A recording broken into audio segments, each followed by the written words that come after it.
Dear student, welcome to LMS Department of Collegiate and Technical Education's Unit 3 Friction, session number 5. So subject Mechanics of Machines. Myself Venkatesh, lecturer in Mechanical Engineering, Government Polytechnic, Kerpete. As outcome of these sessions, to get the knowledge about problems on conical pivot bearings, to get the knowledge about truncated conical pivot bearings, to get knowledge about problems on truncated conical pivot bearings. Overview. So in these sessions, I am going to teach about problems on conical pivot bearings, trapezoidal or truncated conical pivot bearings, problems on truncated conical pivot bearings.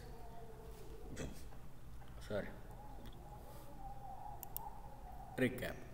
In a previous session, we already discussed about friction in flat pivot bearings. So problem on flat pivot bearings, friction conical pivot bearings. So flat pivot bearings antandre you know that the bearing which is supporting and also allowed to rotations.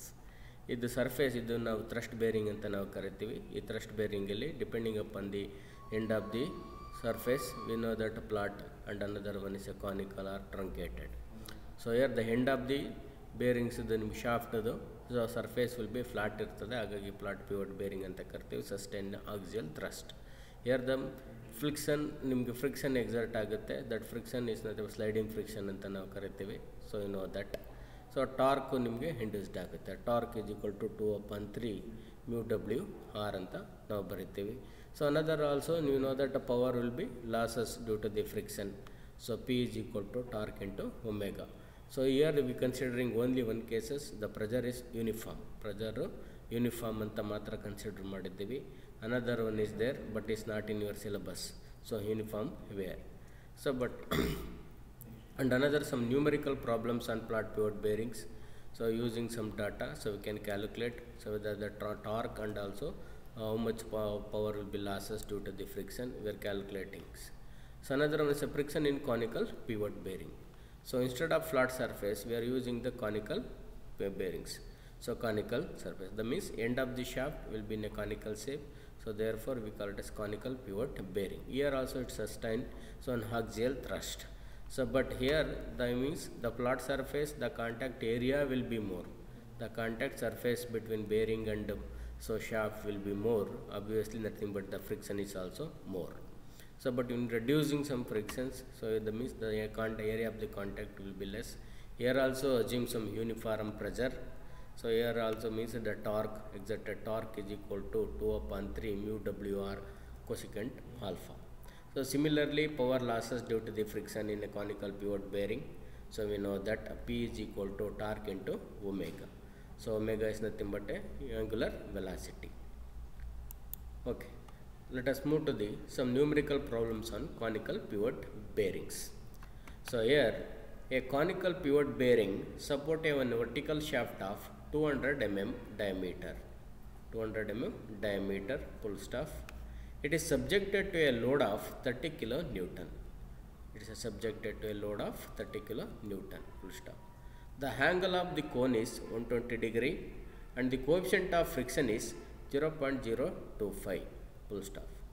Find the power lost in friction when the speed is 140 rpm assuming uniform pressures. So here the what are the given data, you know that. So ಇದನ್ನ ಏನೇನೆಲ್ಲ ಡಾಟಾಸ್ ಕೊಟ್ಟಿದ್ದಾರೆ ಅದನ್ನ ಒಂದು ಕಡೆ note down ಮಾಡೋಣ. So here the conical pivot bearing support a vertical shaft of 200 mm diameter ನ ಕೊಟ್ಟಿದ್ದಾರೆ. Diameter ಎಷ್ಟು, diameter denoted by D is 200 mm.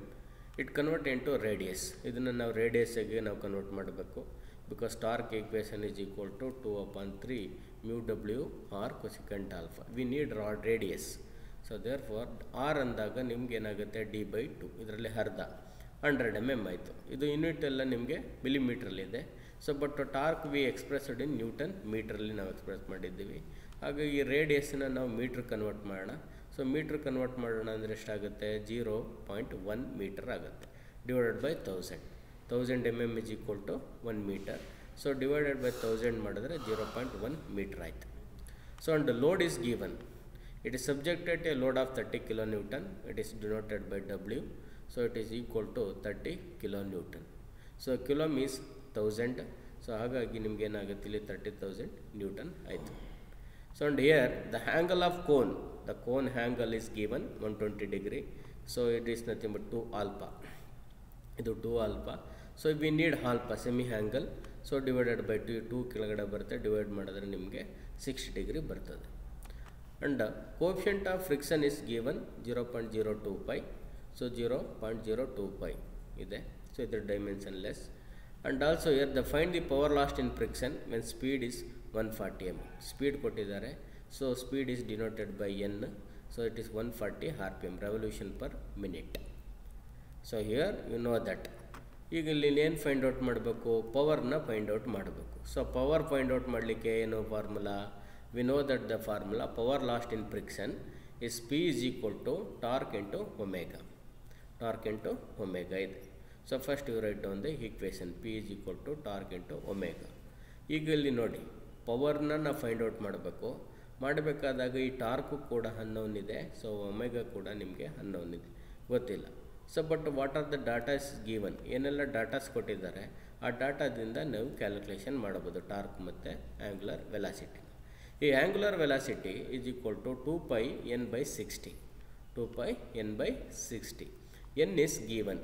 N ಎಂದ್ರೇನು? ಸ್ಪೀಡ್ ಅಂತ ಹೇಳಿದ್ವಿ. ಸೊ ಸ್ಪೀಡ್ ಅಂತ ಹೇಳಿರೋದ್ರಿಂದ 2π n ನೆಕ್ಸ್ಟ್ 140 ಡಿವೈಡೆಡ್ ಬೈ 60 ಮಾಡಿದ್ರೆ ನಿಮಗೆ 14.66 ರೇಡಿಯನ್ ಪರ್ ಸೆಕೆಂಡ್ ಬರ್ತದೆ. So this is angular velocity, not a linear. So therefore radian per second 14.66. Okay, ನಾವು ಈಗ ನಿಮಗೆ ಆ್ಯಂಗ್ಯುಲರ್ ವೆಲಾಸಿಟಿ ಗೊತ್ತಾಯಿತು. So but we have to find out the torque. So ನೀವು ಟಾರ್ಕ್ನ find out ಮಾಡಬೇಕು. ಟಾರ್ಕ್ದು equation ಏನು? So power lost in friction assuming uniform pressure, V know that the total frictional torque. Total frictional torque ಏನು? T is equal to 2/3 into mu W r cosecant alpha. So 2/3 ಇದು ಹೆಂಗೆ ಬರುತ್ತೆ ಅಂತ ಹೇಳಿದ್ದೀವಿ ನಿಮಗೆ. So ಇದು mu coefficient of friction, W load, R ಅಂದರೆ radius, cosecant alpha ಇದು ಸೆಮಿ ಆ್ಯಂಗಲ್. ಸೊ ಸಬ್ಸ್ಟಿಟ್ಯೂಟ್ ಮಾಡಿ 2/3.66 ಬರ್ತದೆ. So coefficient of friction 0.025 is given and also load is given 30,000. So also radius 0.1. So into cosecant 60. So ಇವರು 120 degree ಕೊಟ್ಟಿದ್ದೀವಿ, ಅದು 60 ಆಗುತ್ತೆ alpha. ಹಾಗಾಗಿ cosecant 60 ನೀವು ಬರೆದ್ರೆ, ಸೊ ಇದನ್ನೆಲ್ಲ ನೀವು ಮಲ್ಟಿಪ್ಲಿಕೇಶನ್ ಮಾಡಿದ್ರೆ, so the product the final ನಿಮ್ಗೆ ಏನು ಬರ್ತದೆ? So T is equal to 57.7 newton metre ಬಂತು. So newton metre, load in newton, R in metre. So final answer ನಿಮಗೆ ನ್ಯೂಟನ್ ಮೀಟ್ರಲ್ಲಿ ಬರ್ತು. ಸೊ ನ್ಯೂಟನ್ ಮೀಟ್ರಲ್ಲಿದೆ. ಈಗ ನಿಮಗೆ ಈ ಈಕ್ವೇಷನ್ಗೆ ಬಂದರೆ ಪವರ್ ಲಾಸ್ಟ್ ಇನ್ ಫ್ರಿಕ್ಷನ್. ನಮಗೆ ಪ್ರಾಬ್ಲಮಲ್ಲಿ ಏನು? Power lost in friction find out ಮಾಡಬೇಕು. ಸೊ ಈಗ ಪವರ್ ಇದರಲ್ಲಿ ಈಗ ನೋಡಿ ಎರಡೂ ಅನ್ನೋನ್ ಇದ್ದಿದ್ದು ಈಗ ನೌನ್ ಆಯಿತು. ಒಮೆಗಾ, ಟಾರ್ಕು ಇವೆಲ್ಲ ನಿಮಗೆ ನೌನ್ ಆಯಿತು. ಸೊ ಟಾರ್ಕ್ ಇಲ್ಲಿಂದ ಬರುತ್ತೆ, ಆ್ಯಂಗ್ಯುಲರ್ ವೆಲಾಸಿಟಿ ಇಲ್ಲಿಂದ ಬಂದು ತಗೊಳ್ಳಿ. ಸೊ ಸಬ್ಸ್ಟಿಟ್ಯೂಟ್ ಮಾಡಿದ್ರೆ 57.7 so into 14.66 so equal to 846 watt ಬರ್ತದೆ. ಇದು ಎಷ್ಟು ಬರ್ತದೆ? 846 ವ್ಯಾಟ್ ಬರ್ತದೆ. ಸೊ ಡಿವೈಡೆಡ್ ಇದನ್ನು power always expressed in kilowatt ಅಂತ ಬಂದಾಗ, so it is divided by 1000 ನೀವು ಮಾಡಿದ್ರೆ, ಸೊ ವಿಲ್ ಗೆಟ್ 0.846 ಅಂತ ಕಿಲೋ ವ್ಯಾಟಲ್ಲಿ ಆಗುತ್ತೆ ನಿಮಗೆ. Okay, so now let us move to the, you can observe, so here how much the power will be losses due to the friction and how much the torque exerted if the shaft will be 200 mm diameter or 30 kN ಅಂತ ಅಂದಾಗ ಇಷ್ಟು ನಿಮಗೆ torque induced ಆಗುತ್ತೆ. ಅದೇ ರೀತಿ some power will be losses due to the friction. So 14.66 ಅಲ್ಲಿ ನಿಮಗೆ ಇದು ಮತ್ತು 57.7 ಎಲ್ಲ ಮಾಡಿದ್ರೆ 846 ವ್ಯಾಟ್ ಬರ್ತದೆ. Okay, now let us move to the, so another one is a trapezoidal or truncated conical pivot bearings. So here flat pivot bearing itu, so conical pivot bearing aitu. So we are discussed in some numerical problem. So now another one is, so trapezoidal or truncated conical pivot bearing. So now here considering, so here adu nimge cone surface ittu. So but ಇಲ್ಲಿ ನಮಗೆ trapezoidal ಅಂತ ಬಂದಾಗ, so ಇಲ್ಲಿ frustum of cone. So frustum of cone ಬದಲು so ನಿಮಗೆ cut ಮಾಡಿದ್ದೀವಿ, ಟ್ರಂಕೇಟೆಡ್ ಮಾಡಿದ್ದೀವಿ. So ಹಾಗಾಗಿ ಸೊ ನಿಮ್ಗೆ ಇಲ್ಲಿ ಏನಿದೆ ಡಯಾಗ್ರಾಮ್ ಸೋರ್ಸ್ ಮಾಡ್ತಿದೆ ನಿಮಗೆ trapezoidal or truncated conical pivot bearing ಅಂತ ನಾವು ಕರಿತೀವಿ. So the load will be acting in axial directions. So the shaft will also rotating in either clockwise or anti clockwise directions. So ಹಾಗಾಗಿ ಇವನ್ನ ನಾವು thrust bearing ಅಂತ ನಾವು ಕರಿತೀವಿ. Here also considering some radius R1 and R2, outer radius and inner radius. So outer that is like a means nothing but hollow shaft. So likewise hollow shaft thara nimge agutte. Hagagi if the pivot bearing is not a conical but a first form of cone, so with R1 and R2, the external and internal radius respectively as shown in figure. Here also if assuming a uniform pressure ನೀವು assume ಮಾಡೋದಾದರೆ, so area of the bearing surface, you know that area of the circle ಈಗ ನೀವೇನು consider ಮಾಡ್ತೀರಿ pi r square. So but here considering a outer and inner radius, outer ಮತ್ತು inner radius ಅಂತ ನೀವು consider ಮಾಡಿರೋದ್ರಿಂದ so ಏನಾಗುತ್ತೆ it's like a hollow shaft ನಿಮಗೆ. So A is equal to pi r1 whole square minus r2 whole square ಆಗುತ್ತೆ. r1 whole square minus r2 whole square. So let us considering uniform pressure. ಇದನ್ನೆಲ್ಲ ನಾವು ಪ್ರೆಷರಿಗೆ ಏನೆಲ್ಲ friction exert ಆಗುತ್ತೆ, so ಅರ್ಧ ರಿಂಗ್ದು ನಿಮಗೆ so area ನಾವು consider ಮಾಡ್ತೀವಿ. ಸೊ ಇದನ್ನೆಲ್ಲ ಇಂಟಿಗ್ರೇಷನ್ ಎಲ್ಲ ಮಾಡುತ್ತೆ ಅಂತಂದರೆ ಇವು ಟಾರ್ಕ್ ನಿಮಗೆ ಬರ್ತದೆ. So total frictional torque if uniform ಪ್ರೆಷರ್ಗೆ, so torque is equal to 2/3 μw cosecant alpha. So r1 whole cube minus r2 whole cube. So r1 whole square minus r2 whole square. So ಇದು ನಿಮಗೆ simple. ಈಗ conical ಬೇರಿಂಗಲ್ಲಿ ಈಗ ನಿಮ್ಗೆ ಏನಿದೆ flat pivot ಬೇರಿಂಗಲ್ಲಿ 2/3 μw r, so ಇದು μw r ಅಂತ ಬರ್ತದೆ. ಸೊ ಬಟ್ ಇಲ್ಲಿ ನಿಮಗೆ ಕಾನಿಕಲ್ ಬೇರಿಂಗಲ್ಲಿ ನಿಮಗೆ ಈ ಕೊಸಿಕೆಂಟ್ ಆಲ್ಫಾ ಸೇರ್ಕೊಳ್ಳುತ್ತೆ. ಸೊ ಬಟ್ ಇಲ್ಲಿ ಕೊಸಿಕೆಂಟ್ ಆಲ್ಫಾ ಇದೆ, ಬಟ್ ಈ ಟ್ರಪೆಜಾಯ್ಡಲಲ್ಲಿ ಇನ್ಸ್ಟೆಡ್ ಆಫ್ ಆರ್, ಈಗ ಕ್ಯಾಪಿಟಲ್ ಆರ್ ಇತ್ತು, ಆರ್ ಬದಲು ಏನಾಗುತ್ತೆ ಈ r1 whole cube minus r2 whole cube by r1 whole square minus r2 whole square.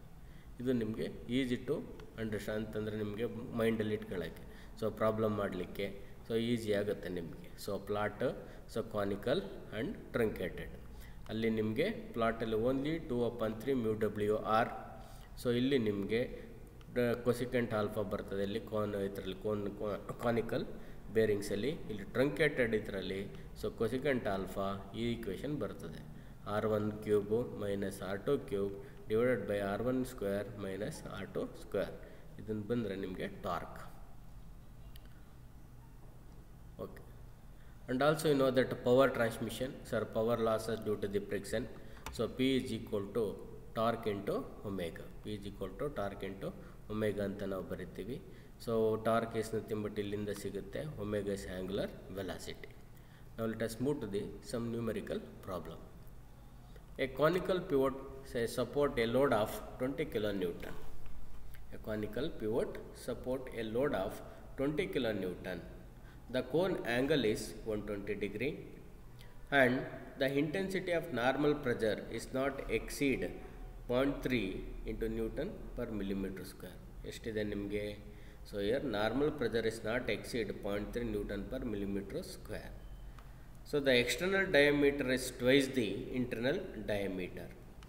External diameter is twice the internal diameter. Full stop. Find the outer and inner radii of the bearing surface. Find the outer and inner radii of the bearing surface. Full stop. If the shaft rotates at 200 rpm and the coefficient of friction is 0.1. Coefficient of friction is 0.1.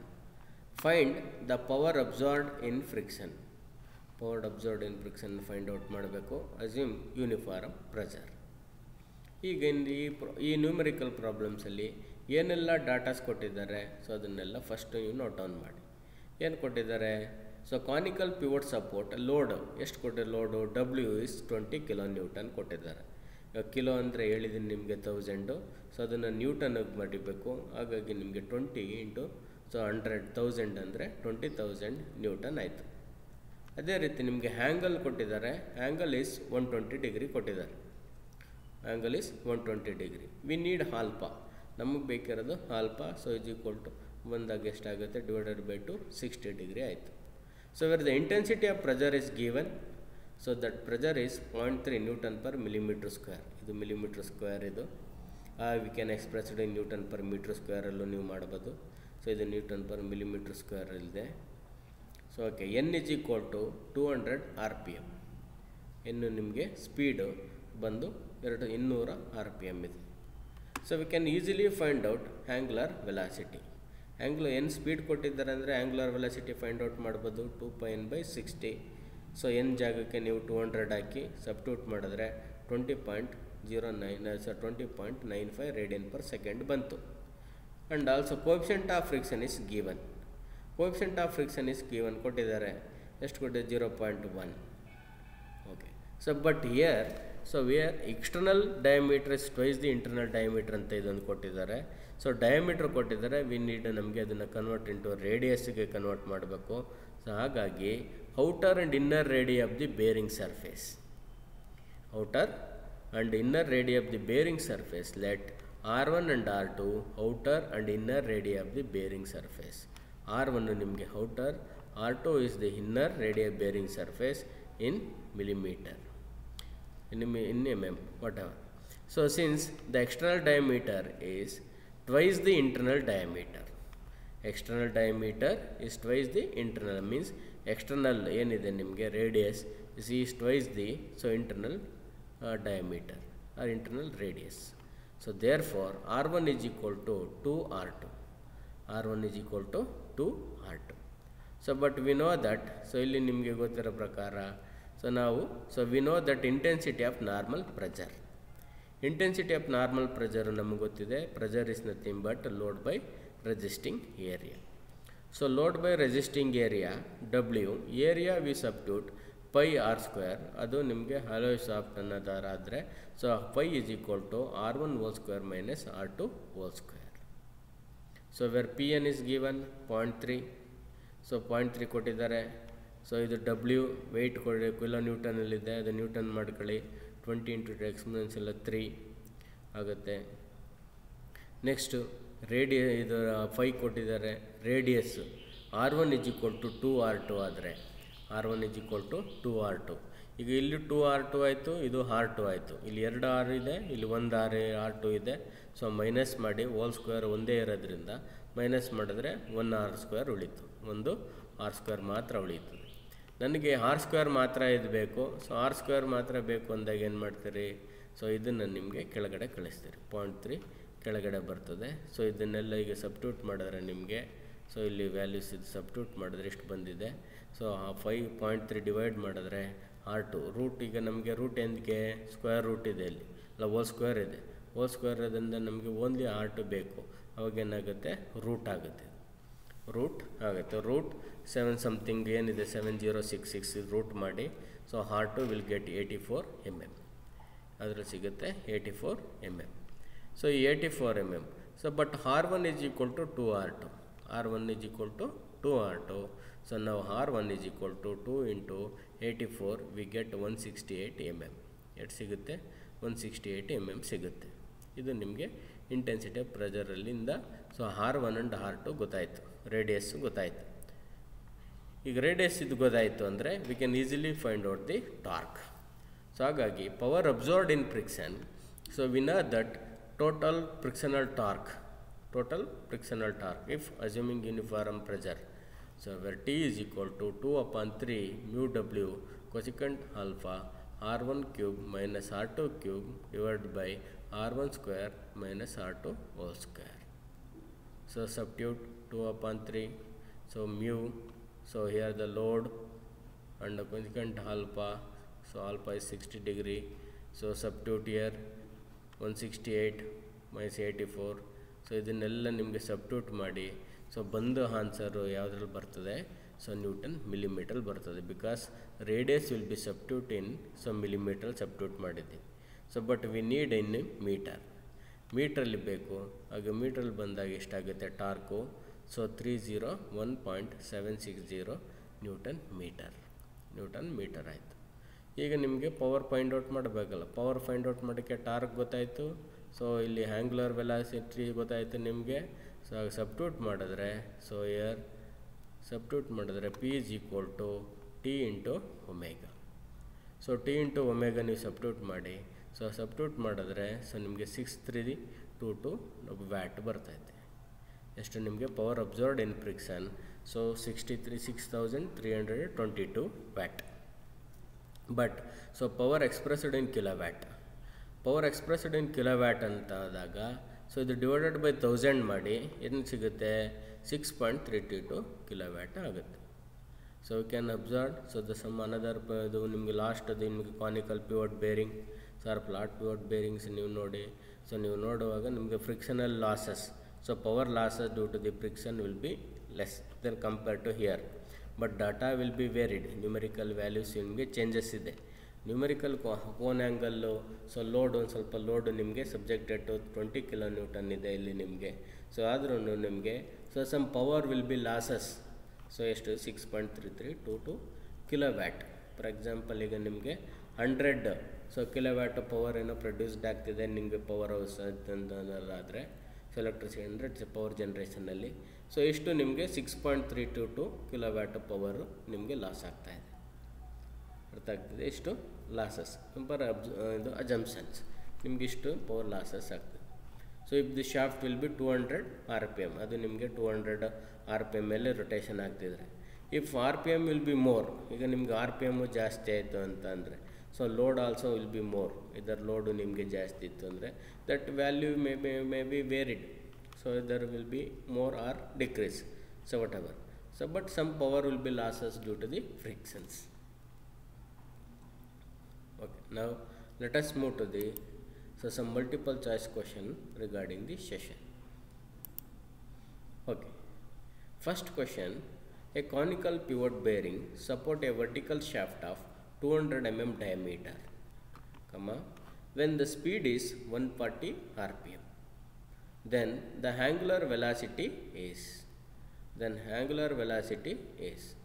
So you know that a conical pivot bearing support a vertical shaft of 200 mm diameter, comma, when the speed is 140 RPM. So then angular velocity is A is equal to 14.66 radian per hour, where B is equal to 1.46 radian per second, where C is equal to 14.66 radian per minute. Or option D is 14.66 radian per second. ನಿಮಗೇನಾಗುತ್ತೆ? So ಇಷ್ಟು option ಇದೆ. So you know that omega is equal to 2πn/60. So 2π n ಎಷ್ಟು ಹಾಕ್ತೀರಿ? 200 ಹಾಕಿ, sorry 140 RPM divided by 60 ಮಾಡಿದ್ರೆ your right answer is D, 14.6 radian per second. So ಇದು radian per hour. Sir ಇಲ್ಲೂ radian per 6 ಇದೆ, but minute will be important. So radian per second. So ಹಾಗಾಗಿ your right answer ನಿಮ್ಗೆ ಬಂದು option D is the right answer. Question number 2. A conical pivot bearings support a vertical shaft of 200 mm diameter, full stop. It is subjected to a load of 30 kN. It is subjected to load of 30 kN, full stop. The angle of cone is 120 degree and the coefficient of friction is 0.025. Coefficient of friction is 0.025. Then the frictional torque is so 5.77 Newton millimeter, 5.77 Newton meter, so 57.7 Newton millimeter. So D is the 57.7 Newton meter. So you know that find out the torque. So torque find out ಮಾಡಬೇಕು. torque find out ಮಾಡಲಿಕ್ಕೆ 2/3 mu W R. So ನಿಮಗೆ per second alpha.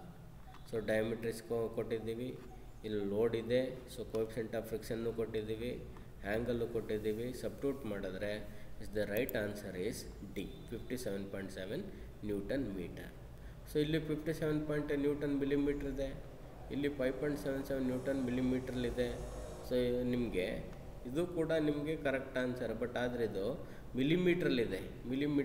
ನಮಗೆ ಇರೋದು expressed in newton ಮೀಟ್ರಲ್ಲಿ. So ಹಾಗಾಗಿ 57.7 newton metre is the right answer.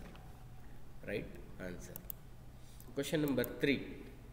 Trapezoidal pivot bearing is also named truncated frustum both A and B, so none of the above, none of the above. So trapezoidal pivot bearing ಏನಂತ ಕರೀತಾರೆ, ಈಗ plot pivot bearing is also known as push step bearing ಅಂತ ನಾವು ಕರಿತೀವಿ.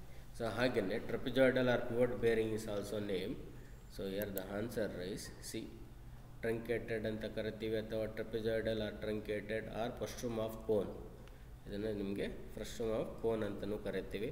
So ಹಾಗಾಗಿ so both A and B is the right answer. Question number 4th. A frictional torque is in truncated pivot bearing is torque is equal to 2 upon 3 mu w cosecant alpha r1 cube minus r2 whole cube by r1 square minus r2 square.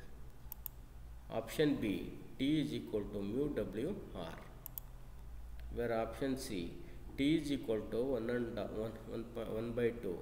So here mu into w into r.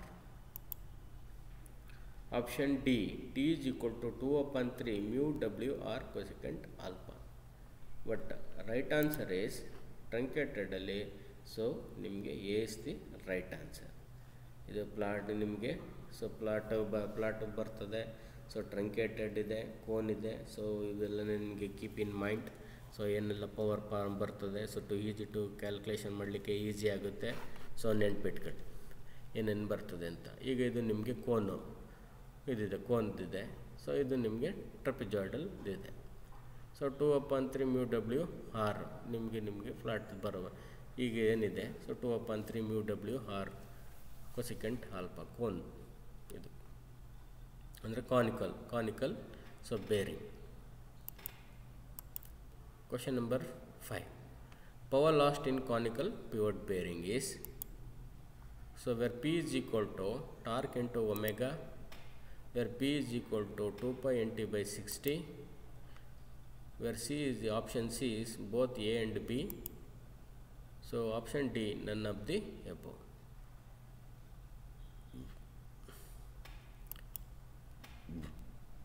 Right answer is C. ಏಕೆಂದರೆ both A and B ಇಲ್ಲಿ ನಿಮಗೆ torque into omega ಅಂತ ಬರೀತೀರಿ.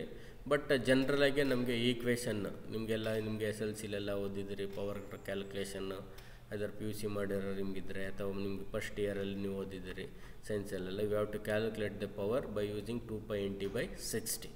So ಹಾಗಾಗಿ both equation are right. ಹಾಗಾಗಿ ನಿಮಗೆ both A and B is the right answer. Question number 6.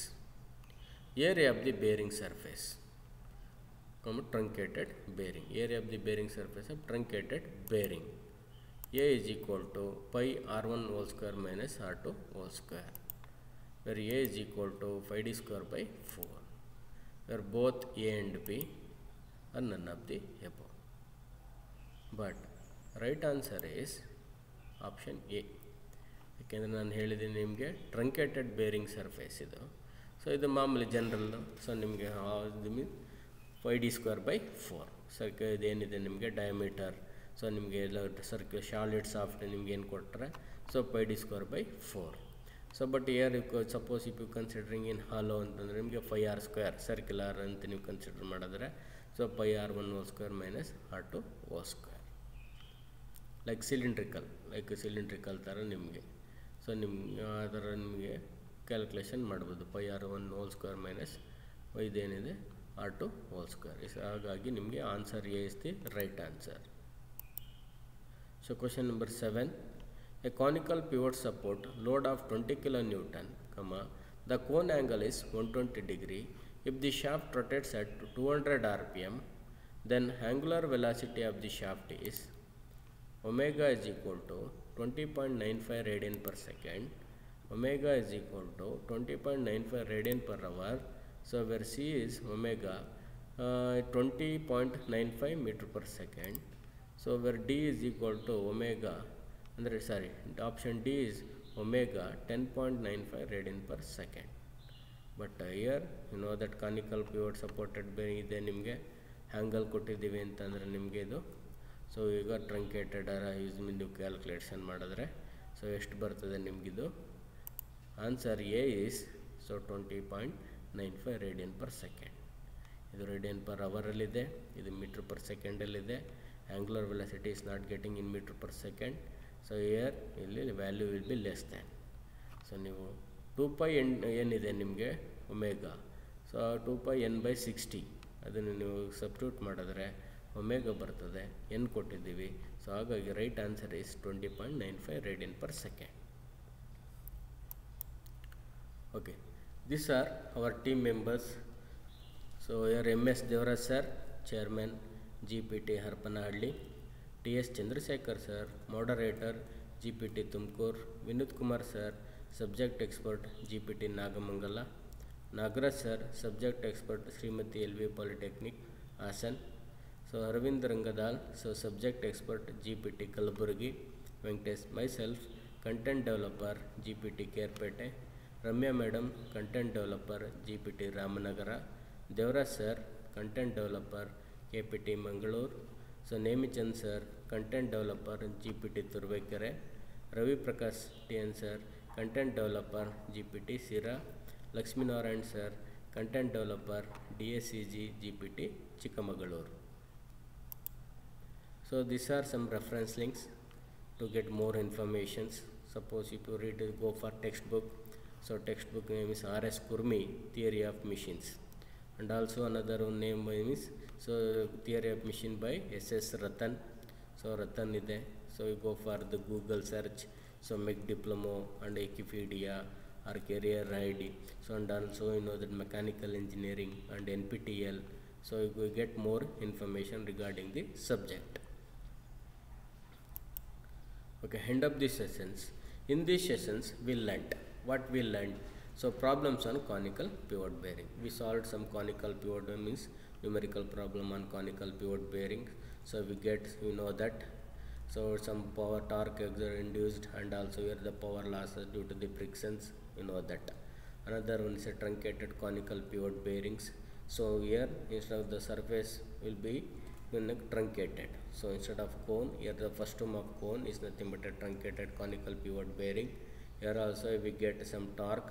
So according to the uniform pressure, torque is induced and T is equal to, so 2/3 mu W cosecant alpha R1 whole cube minus R2 whole cube by R1 whole square by minus R2 whole square. So we know that. Even also power transmission, we know that power, so losses due to the friction, P is equal to torque into omega. And also some numerical problems on truncated conical pivot bearing. So we get some information regarding the torque and power transmission, means power absorbed due to friction or power losses due to the frictions.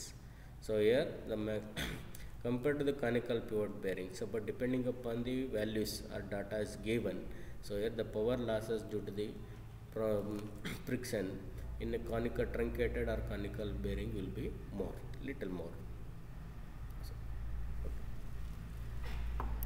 okay, thank you.